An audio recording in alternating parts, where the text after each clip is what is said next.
Olá, meu irmão, minha irmã, que a paz do Senhor alcance os nossos corações.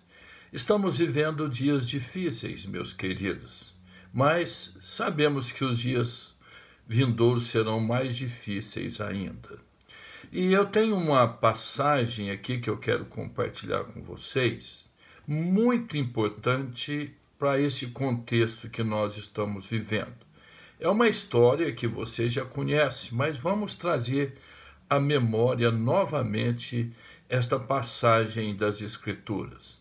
O texto que eu quero compartilhar com vocês está no segundo livro de Reis, capítulo 6, do versículo 24 até o capítulo 7, versículo 2. Nós não vamos ler todo o texto, eu vou ler alguns versículos e vou relatar o que o texto diz.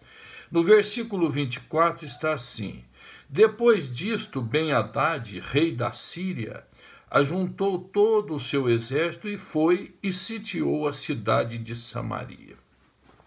Ele cercou a cidade ficou fechada, ninguém entrava e ninguém saía. E aí o que aconteceu? Começou a escassez de alimento e veio uma grande fome dentro da cidade. A inflação subiu de uma forma assim assustadora, a ponto de se vender uma cabeça de jumento por 80 moedas de prata e um esterco de pomba também por um preço exorbitante. Mas aí o que acontece? O povo estava ali vivendo naquela amargura, naquele sofrimento. Certo dia o rei estava passando por perto do muro e uma mulher gritou para ele: socorro! Ele olhou para aquela mulher, ironizou-se da situação e disse para ela: eu vou te socorrer da eira ou do lagar? Fez essa, ironizou e aí perguntou para ela: qual é o problema? Aí ela relatou o problema. Meus queridos, preste atenção no problema que a mulher relatou. Ela disse assim: eu combinei com a minha vizinha que nós comeríamos o meu filho e depois comeríamos o dela. E ela concordou. E aí no primeiro dia, cozemos o meu filho, comemos. No outro dia, eu disse: dá-me teu filho, e ela não quis dar. E escondeu o menino. É isso que ela estava reclamando para o rei, esta injustiça por parte da mulher. Naquele instante, meus queridos, o rei Jorão foi cometido por uma tristeza muito grande, um desespero. Ele rasgou a sua roupa e o povo viu que ele estava vestido com um pano de saco por baixo. Mas aí o que ele faz? Ele pensa que a culpa é do profeta, o profeta Eliseu, que havia profetizado esse cerco. Aí ele fala: olha, eu vou cortar a cabeça de Eliseu. E aí então ele vai com seu capitão até onde morava o Eliseu para fazer o que estava no coração dele. Mas quando ele estava chegando, Eliseu já havia dito para os anciãos que estavam com ele, falou: olha, aí vem aquele filho do assassino para cortar a minha cabeça, filho de Acabe, o assassino. Aí o que acontece? O rei chega e ele fala assim: olha, amanhã, a essas horas, se venderá 7 litros de flor de farinha, por uma moeda de prata. 80 vezes menos do que uma cabeça de jumento. E também outras coisas. Aí o capitão, né, que servia de apoio para o rei, disse assim: mesmo que Deus abra as janelas do céu, isto jamais acontecerá. Aí o que o profeta disse? Vai acontecer, você vai ver, mas você não vai comer.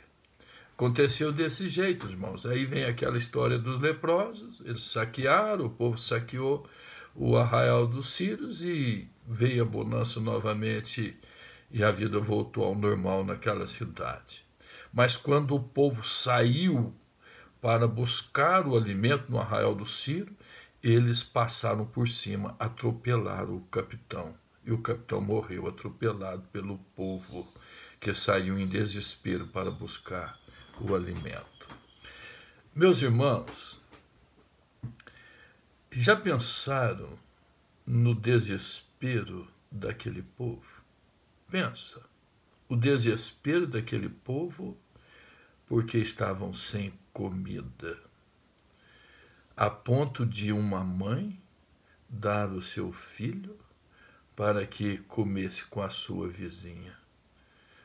A outra, no outro dia, rompeu o trato e não aceitou fazer o mesmo. Mas pensa no desespero. Que situação desesperadora a situação que elas viveram. Meus queridos, eu não quero ser pessimista e nem quero lançar ansiedade sobre o seu coração, de forma alguma.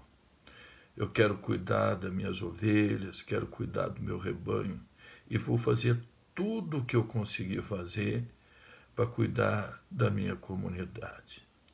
Mas o cenário é bastante complicado.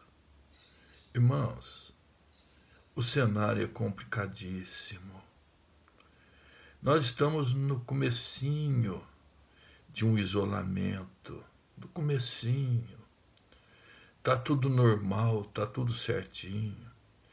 Se continuar desse jeito, se Deus permitir que continue desse jeito, nós vamos passar aí esta peste de uma forma mais ou menos razoável, né?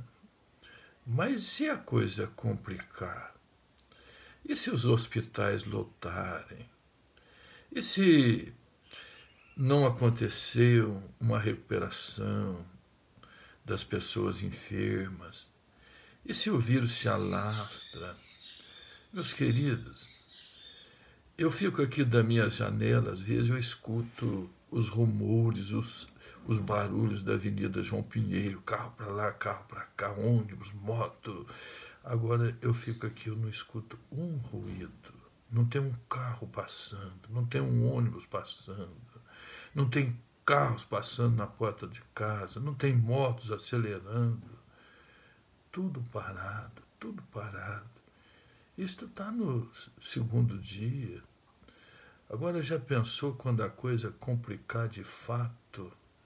Olha, tomara Deus, tenha Deus misericórdia de nós para que essas coisas não aconteçam aqui conosco, que a situação não se agrave. Como pode agravar? Eu tenho orado pelo ministro Mandetta, para que ele tenha sabedoria vinda do céu, para que ele tenha discernimento, orientação de Deus na vida dele, para que ele tome decisões corretas.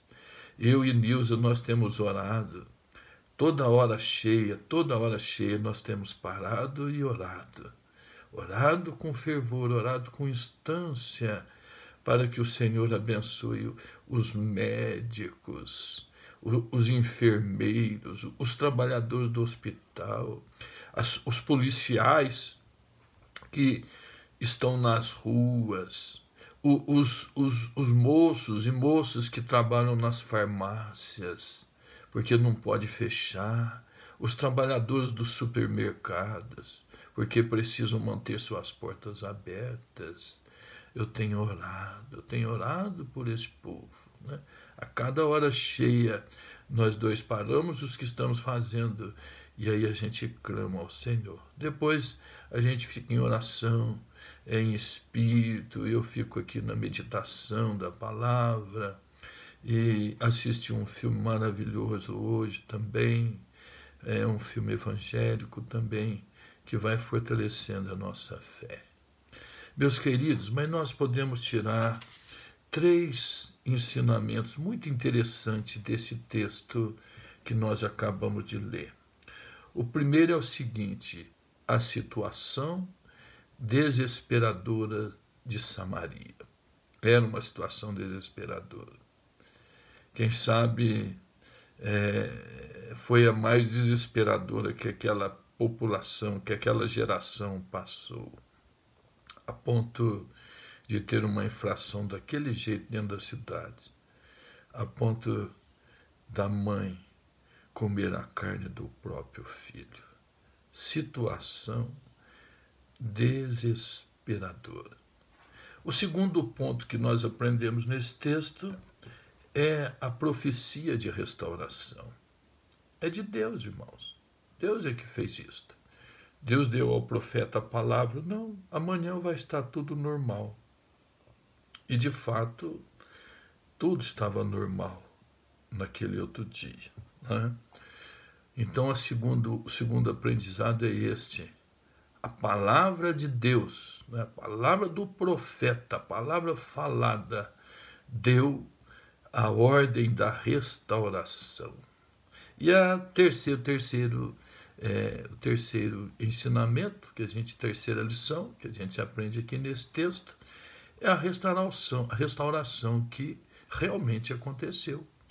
Um dia, hoje, aquela infração terrível a ponto de se vender uma cabeça de jumento por 80 moedas de prata. No dia seguinte, se comprava quase 10 quilos de farinha por uma moeda de prata. Quer dizer, a inflação sumiu, os gêneros alimentícios apareceram e a vida normal voltou para aquele povo. Meus queridos, a palavra de Deus, ela nos fala de maravilhas, nos fala de restauração. As histórias que estão na Bíblia chegaram até nós para nos ensinar, para que você abra a sua Bíblia no segundo livro de Reis, a partir do versículo 24, leia esta história e confie nesse Deus maravilhoso. Confie nesse Deus, esse Deus que nós servimos, esse Deus que nós adoramos, esse Deus que nós queremos caminhar com Ele, segurando firme nas suas mãos, para vencermos as dificuldades da vida.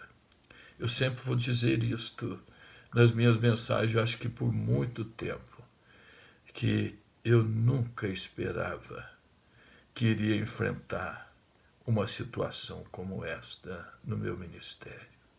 Uma situação terrível, né, em que o mundo parou. Não é uma cidade, não é a cidade de Poços de Caldas que parou, o mundo parou.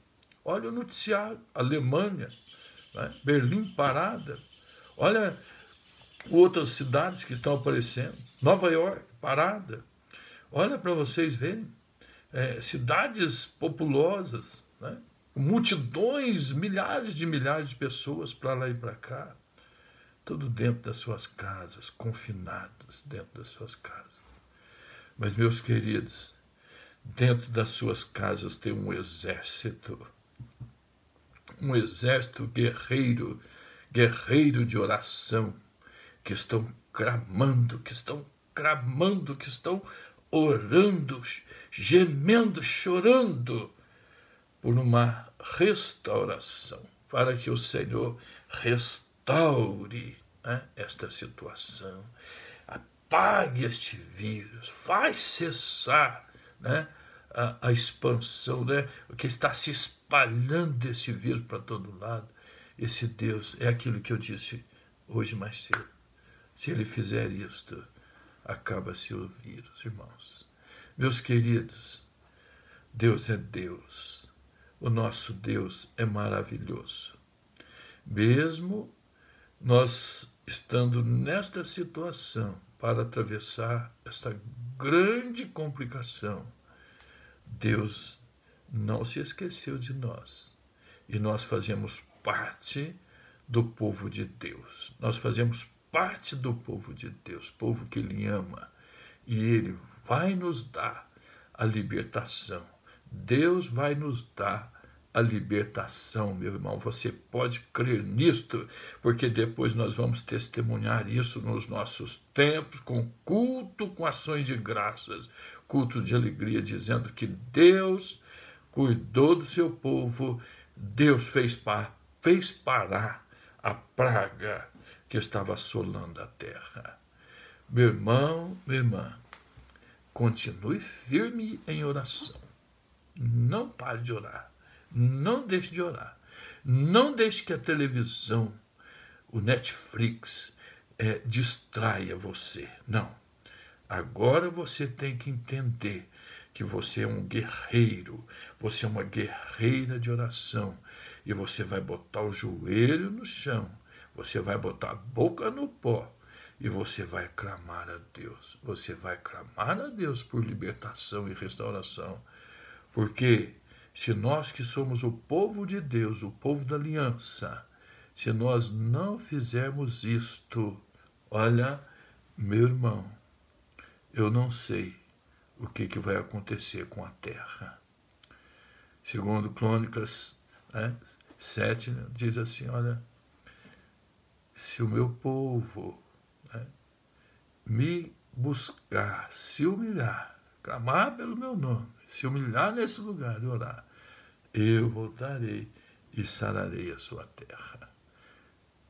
Meu irmão, Deus te abençoe. Ore sempre, Senhor, tenha misericórdia de nós. Fica com Deus, irmãos.